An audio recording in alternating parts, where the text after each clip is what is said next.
Welcome to Attican Plays 2-Point Hospital. We have a VIP visiting the hospital. Alright, hi, this is Attican and welcome to part 3 of our look at Duckworth-upon-Bilge. In part 2 we hit our second star, and now we can see that to hit our third star we need to get our hospital up to level 16, which will not be a problem. We just build more and better staff and more and better rooms and more buildings, and we will level up easily. Our staff morale needs to be at 90. We're already at 86, so we're in great shape there. We'll have to do a little bit of work to push that over the edge. And our reputation needs to be at 90. We're already in the high 90s, so of course when you're offering free services, it's not hard to have a high reputation in this game. And we do have to cure 200 patients, so basically it's the same set of tasks or objectives as the 2-star, only just bigger. And so we're going to continue to follow the same pattern of using our lightheadedness campaigns to hit our cure rate, and continuing to build level 5 rooms to keep our folks happy and keep our morale up really high. Our reputation, of course, is no problem, and we'll just continue to expand as we go along, as the money's there for us to do so, to get up to our level 16.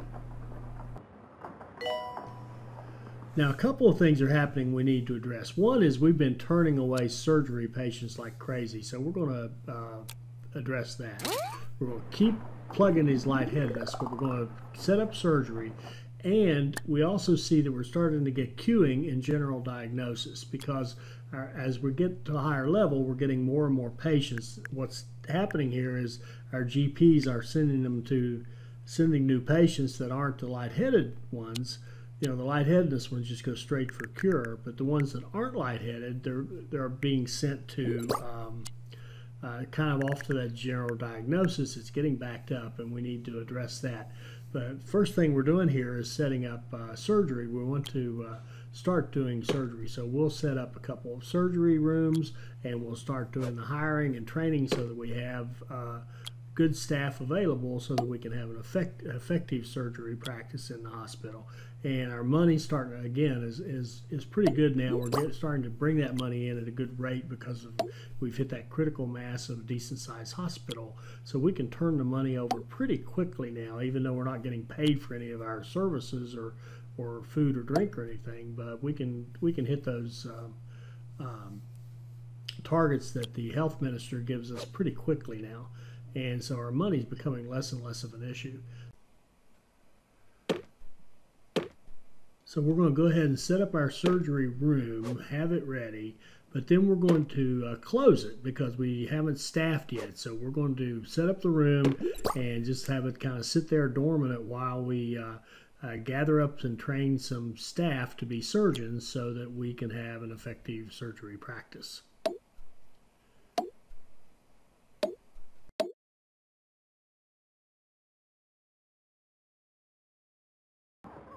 In case of staff shortage, please contact a member of staff.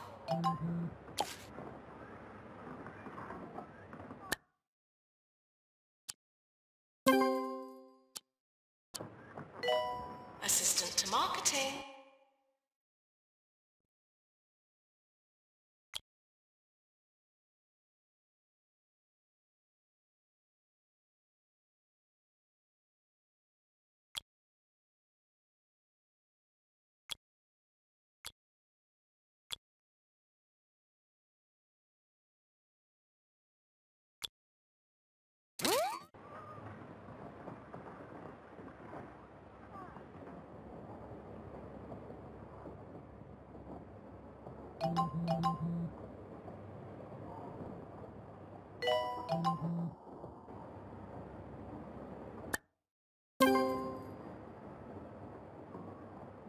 Maintenance announcement.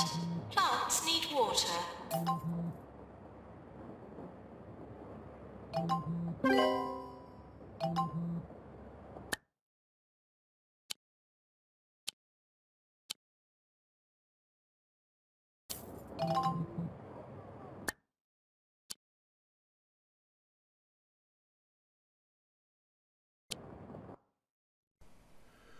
Now here we get a new public target to get a level 4 fluid analysis room. And that's good timing because we've got that issue we need to deal with, that whole thing with the general diagnosis getting some queuing. You do not want serious queuing anywhere in your hospital, because reception, nowhere do you want serious queuing, because it has impacts. So what we're going to do is take that surgery that we had originally planned and just move it back to the end there and put fluid analysis right here close by, so that it's a viable option for our GPs to send patients off to fluid analysis for further diagnosis. So it just makes sense to move it closer to the main building, if you will, so that it can participate in the basic diagnosis that we have going on. And I use this tactic pretty much all the way through. If I got a public target to create a level 4 X, whatever X is, be it a treatment room or a diagnostic room or whatever, that was the time I build it, because that way, not only is the building is more than free, you're actually making money by building, by creating a room that you would like to have anyway. You're actually making a profit on it, because the way we're paid, you'll get that pay for hitting that public target. So now you get this beautiful free room that helps you expand your hospital, makes you higher level, and just gives you more capability to diagnose and cure more patients. So now we've got a nice fluid analysis. We make sure we have a nurse to work in it, and we'll worry about the training later of getting the nurse trained up to be a good diagnostician, and that should help us start to offset some of that burden off of our general diagnosis.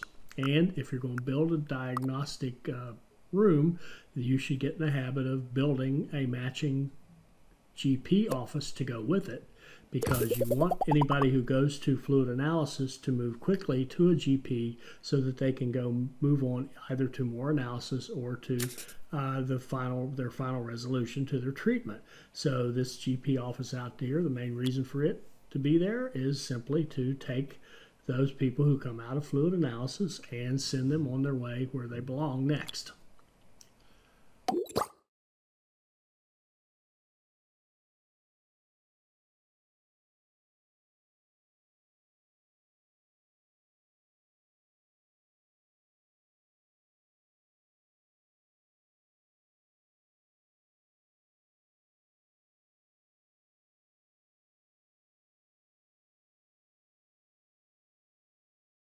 Deluxe Clinic.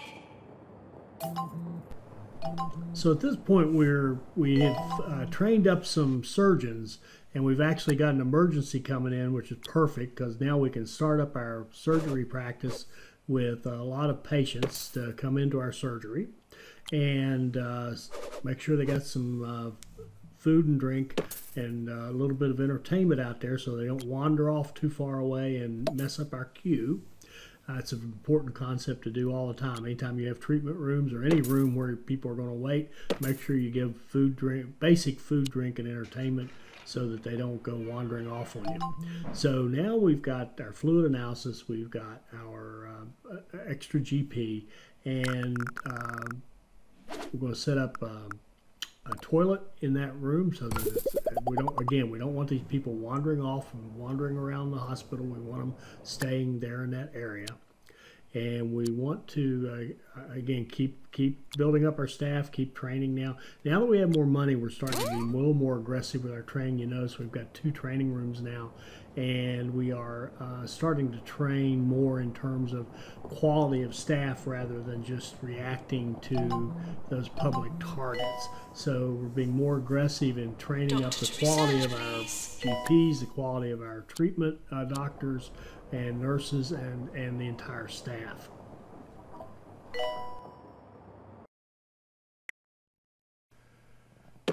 Now, creating that fluid analysis isn't doing enough to take the load off of general diagnosis, so now we're going to add in a cardiology. Up to this point, we haven't even had one in the entire hospital, so we're going to add in cardiology so that our fundamental diagnosis now. We have the ward, we have general diagnosis, and we have cardiology. And then as they go into the more advanced, we have fluid analysis and megascan. So we've got pretty good diagnostics once we get this cardiology set up and with some upgrades, so that we've got a good solid cardiology office going up here.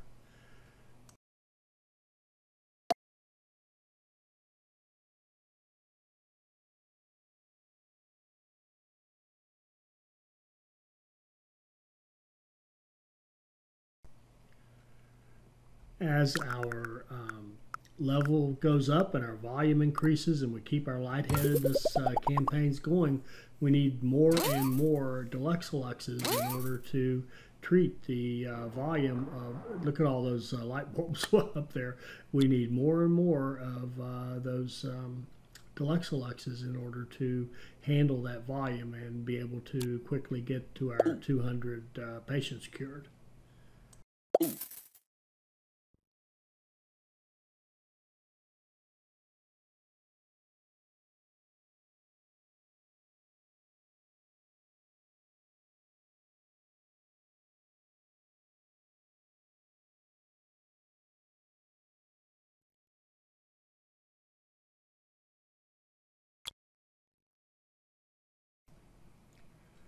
Now we have a public target to create a level 4 X-ray office, so we're going to take that opportunity to give us yet another good diagnostic tool and get that paid for, in fact make a profit by building this X-ray office.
Now we're starting to close in on the final. We're getting up there even close on our 200 patients. We've got our level 16.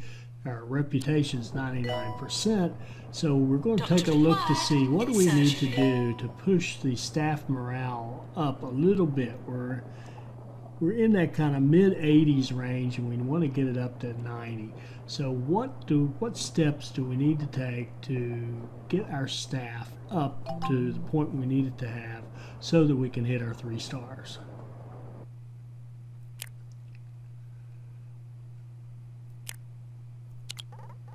So we're going to take a look at our staff overview, and we can see easily from the graphs here, the needs are in. The hospital could be a little more attractive, and of course the biggest thing is the pay. So what we're going to do here is just go through a little exercise to make the hospital a little more attractive. But that's not really the big bang for your buck here in this one, but no big deal. I really like these fountains because you don't have to maintain them. They make a large area more attractive, and there's no maintenance. The janitor doesn't have to go water them like they do the plants. So did a little bit to make the overall hospital a little more attractive, but decided that the real bang for the buck here is to look at what people make, how people are paid. So put in some, again, I'm still messing with the attraction in the smaller areas, like the smaller hallways, putting in some plants to make sure that those hallways are attractive. So basically we got a reasonable kind of a green all over, if you will. So it's attractive everywhere in the hospital. But again, this is not the big bang for your buck for the staff morale.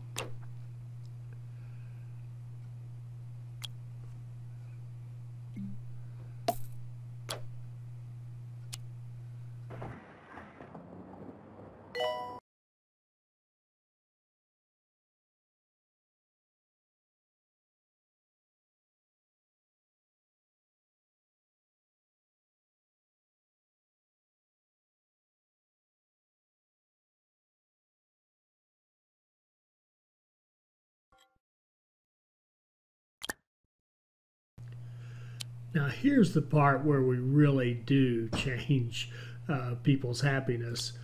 Pay more money. So we're going to go in and give some raises to increase happiness.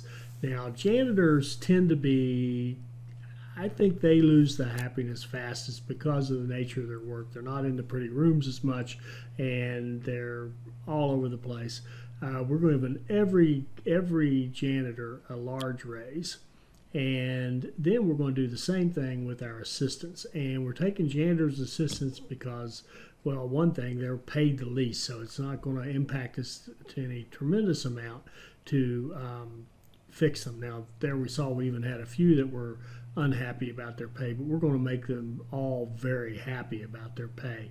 So their happiness will definitely increase as this clicks in, and they have a higher pay, and they are working in a nice environment anyway, and so we should see our numbers start to go up. And in fact, we can watch them. They're going up a little bit as we watch it. It's up to 87. There's 88. So we're climbing a little bit.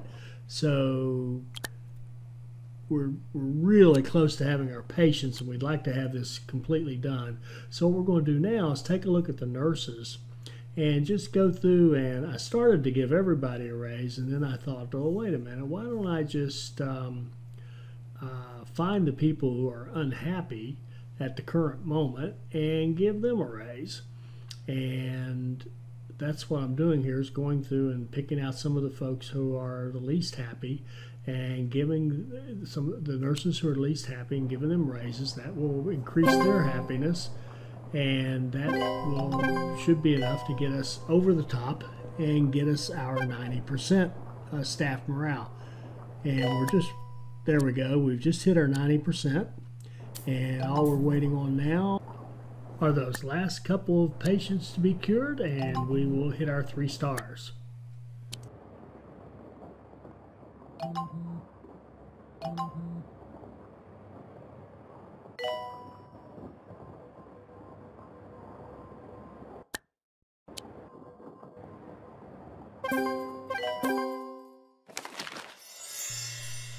There we go, 3-star Duckworth-upon-Bilge, a public hospital. They can get paid for any of our diagnostics or treatments or anything, but we managed to survive and make a nice hospital that will serve the public well in Duckworth.